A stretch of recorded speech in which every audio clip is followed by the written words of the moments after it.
Dr. Karen Goddard, our guest. She's a radiation oncologist. It is Cancer Awareness Month, and there is the 15th annual Daffodil Ball coming up next Saturday. Next Saturday. April the 16th. I think it's sold out. It's always a very popular event, and for such a good cause. Tell me about young adults with a cancer diagnosis. Probably the last thing you expect if you're 17, 18, 20 is cancer. That's, I mean, it's an impossible thing to imagine, really. And the problem for young adults is that, first of all, it's so rare. They need to connect with other young adults. And so when you meet young adults, you know, they're in a room, maybe a waiting room, full of people who are much older than them and have nothing in common with them. The other thing is that they get like a mixture of different diagnoses. So they get some childhood cancers, but they're young adults, and they get some sort of cancers like that you would expect to get if you were maybe 40 or 50 or 60 years old. And so when they look at how young adults are treated, it's much less organized than the children, than the pediatric oncology. They sometimes are included on trials, sometimes not, you know. It's like a big mixture of how they're actually treated that people haven't really sorted out or streamed them out. And as a teenager, you're coping with changes to your body and peer pressure and lots of social pressure and so many things. To have that on top of it. Yeah, it's unimaginable. Really. But more teens are surviving. According to a stat I read. More teens are surviving for sure, is the same as more kids are surviving, and the more older adults are surviving too. And there's a big push too in Canada. There's lots of people are developing programs looking at the way young adults are managing and trying to give them a specialized service. I interviewed some young women who were diagnosed with very early breast cancer, and they had a team called the Young and the Breastless. And they talked about how difficult it was because they didn't really have peers who had ever experienced it. If you're older and you get a cancer, you usually know, for sure you know someone who's been through it, who's been through the process, who's been to the clinic, who's had a little chemo, a little radiation, and they can help you. But as a young person, not so much. And there are groups now that you can join. There's Young Adult Cancer Canada. So on the internet, you can find all sorts of resources.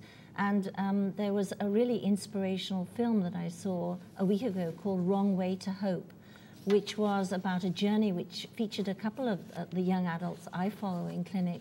And they went on a wilderness trip, and it explored the way they felt. And I would really recommend that film, Wrong Way to Hope. It was an amazing film and very thought-provoking. And as you know so well, we all watched Terry Fox bravely raise and still his spirit lives on. Spirit lives on. And when I first met him many years ago, this amazing, vibrant kid, and it was puzzling then to us, like how could somebody that healthy with that immense spirit be dealing with bone cancer? Last thing you expect, for sure. Radiation side effects when you're younger, teenage, same as adult, or are they different? Well, they're the same, but they're not. Like, I know, so because you're young, you know, a young adult with cancer, it should expect to survive. And so you have these health risks which go on, they never go away. And because you live for so much longer, say, than somebody who's 80, you're more likely to have those health risks. So back to talking about screening again, really. Young adults who've had radiation, for instance, for something like Hodgkin lymphoma, which, as we said before, has a really great chance of being cured. They have radiation to the middle of their chest, and they're at increased risk for breast cancer. And one of the research endeavors with the CAYACS program is looking at patterns of screening for these young adults. Like, are they getting the screening they need? Because they need mammography, they need these screening early. And so one of the preliminary findings is they're not getting the screening they need. And so we'll find out why that is. What sort of barriers are there to getting the right screening? But what I'm hearing is that radiation for a teenager has more side effects. Well, maybe just because, as you pointed out before, it's because if you're 60 and you have radiation, you're not going to live to be 108. Right. Unlikely. And if you're 20, you should expect to live till you're another 50 years. And so there's so much more time to have these health risks. And as I say, they don't go away. They don't get better over time. In fact, one of the things we're finding out is over time, the risk of having a side effect from the radiation, it increases. It increases. And when you say side effect, could it be a heart problem? Nothing to do with a cancer. Could it be an arthritic problem, a problem that's not a cancer? Well, the CAYACS program and other research programs have shown that many of the serious side effects are things that affect like your heart and your breathing. So if you have radiation to your heart, it can damage the blood vessels. So you can get early coronary artery disease and be at risk for having a heart attack early. There are different chemotherapy drugs. Adriamycin can actually affect the heart muscle and make it floppy, so it doesn't work so well. So we come back to the importance of linking up survivors of cancer with healthcare practitioners who know what to look for, who know what they're doing. And if you have a star athlete who gets cancer and he's like 15 or 16 and I'm sure still wants to play basketball or hockey, do you encourage them to carry on their lives or to take time out for the treatment? How does that work?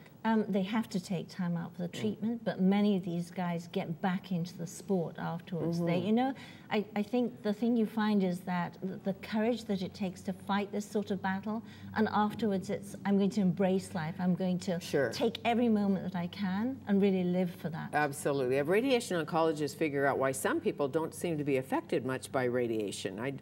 You know, they don't seem to be tired and they don't have the common side effects of radiation, and others are just devastated by it. It's true, and there's a really complex new area of research called radiogenomics, which looks at genetic makeup and why it is that some people have more side effects, and this is especially looking at late side effects rather than others. And as a young person, if you get a cancer, will it grow faster because you're young, or does that have anything to do with it? It's the type of cancer that you get that determines how fast it grows and how responsive it is to treatment. Great work that you do, and I thank you for taking the time. I know you have to get back to the lab. And are you going to the Daffodil Ball? I am going to the Daffodil Ball. How great. Yes. I'll have a lovely time, and it's great to make all of us aware about Cancer Awareness Month. I hope to see you there. Yeah, nice to see you. Take care. Dr. Karen Goddard.